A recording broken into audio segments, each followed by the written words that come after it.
Good evening and welcome. As of now, all of us in this room live and work in Washington, D.C. All of us also are very experienced air travelers. I also believe that we share an experience of going in and out of Washington Dulles International Airport, and I also believe we share an experience of getting to the airport by public transportation. So before I share some good news about how to get to the airport, let me tell you a story. A couple years ago, I had a Czech friend visiting Washington, D.C. And because he's a penny saver and he would rather sell his own grandmother than paying $60 cab fare to get to the airport, he, like many of us, decided to take a public transportation, aka the bus. He got on the bus here, downtown Washington, D.C., just fine. The bus left on time. We also checked the internet. His flight was on time. Everything was good. The sun was shining and it was all fine. But the bus between downtown Washington, D.C. and the airport makes 3 stops. The first one is at Rosslyn Metro, where it actually does pick up more people. And then it stops at 2 park and ride facilities along the highway leading to the airport.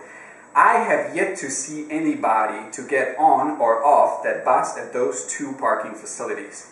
Anyway, like I said, my friend was on the bus. It was all good until the moment where the bus driver at one of those parking facilities decided to return back to Washington, D.C. He was already on the ramp going on the highway in the wrong direction when the passengers of the bus stopped him yelling, "Hey, what are you doing? Where are you going? We need to go to the airport." Apparently, the bus driver said, "No, I'm going back to D.C. That's my schedule and that's where I'm supposed to go." Well, it took roughly 5 to 6 minutes back and forth until the confused driver realized that he was wrong and he was supposed to go to the airport. Long story short, my friend missed his flight because of that. And where am I going with this story?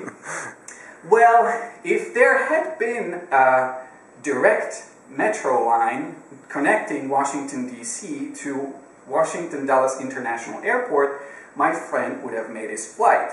And it's also a lot more difficult to turn around a train in the wrong station than to turn around the bus. So, and here's the good news. The Washington Transportation Authority is already building a Silver Line that will connect downtown D.C. directly to Dulles International Airport. Being the public transportation enthusiast, I did some research and I was very surprised when I came across a Wikipedia entry dedicated to the Silver Line.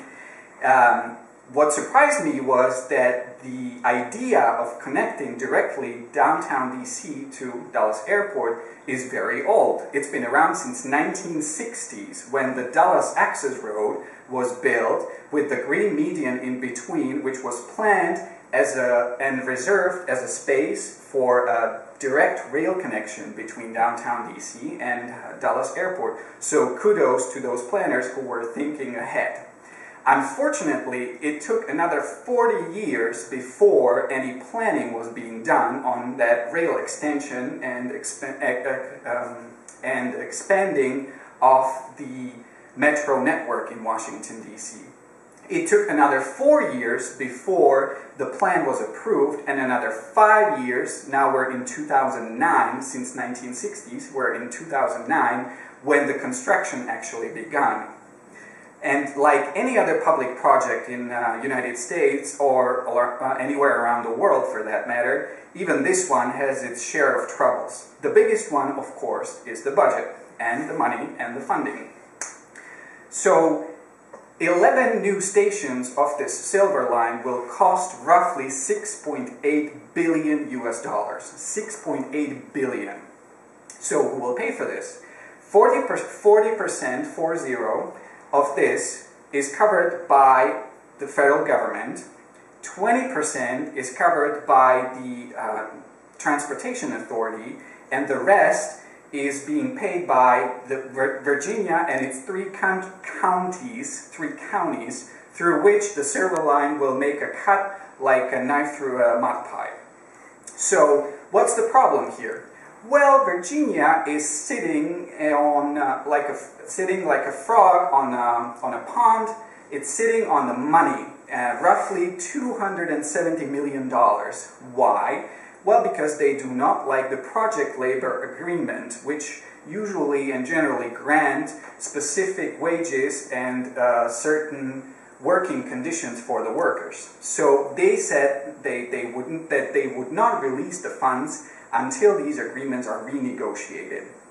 So according to today's Washington Post article, Loudoun County Board of Directors is voting whether or not to release their share, which is roughly $150 million, in funding for the construction. So I'm keeping my fingers crossed that this Board of Directors and the representatives will see the value of having direct rail connection to downtown DC, not just for the airport traffic, but also for the workers from their area who commute daily into Washington, DC. So let's hope that they will see all the positives. When is this Silver Line supposed to be operating?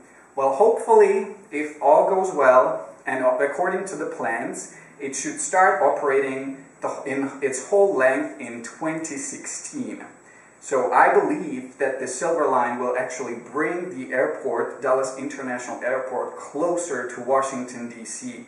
So let's keep our fingers crossed that it will happen. Thank you very much.